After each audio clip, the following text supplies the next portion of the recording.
जय श्रीराम जय माँ दुर्गा। आजिर ही पवित्र दिन विजया दशमी जहाँ को आमे समस्ते दशहरा बोली पालन करुछु। सेथिरे लुचिकी अछि अनेक अजଣା रहस्य, किछि गुप्त तथ्य जहाँ शुणिले आपणकर हृदय गर्वरे भरिजिव। दशहरार दशर अर्थ 10 एवं हरार अर्थ पराजित करिबा।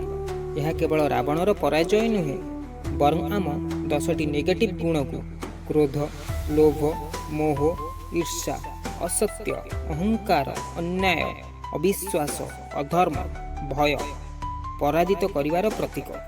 आपण जानिथिले कि दशहरा दिने गछरु समी पत्र आनिबार प्रथा रहिछि। एहाकु सोना बोली धरा जाए। मने करा जाए जे केही एहाकु सम्मान सहित घर को आनिबे, सेथिरे धन, समृद्धि और सफलता आसी थाए।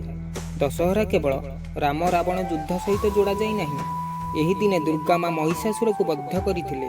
सेथिपई एही दिन को सत्यर विजय और असुरंक नाश बोली पालन करा जाए। दशहरा दिन रे आयुध पूजा करा जाए। प्राचीन समय रे योद्धा माने एही दिन रे तांकर अस्त्र शस्त्र को पूजा करुथिले। आजि भली अनेक तांकर जान, यंत्र और व्यवसाय साधन को एही दिने पूजा करंती, जहा कि शक्ति और समृद्धिर प्रतीक।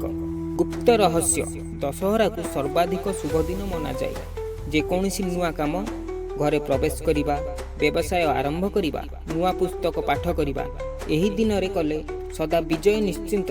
सेथिपई अनेक एही दिने शुभारंभ करिबा को पसंद करंती। दशहरा केवल गोटे पर्व नुहे, यह गोटे संदेश। असत्य केते शक्तिशाली हो, अंधकार केते बड़ हो, धर्म, सत्य और प्रेमर विजय सदा निश्चिंत। जय विजया दशमी, जय श्रीराम, जय माँ दुर्गा।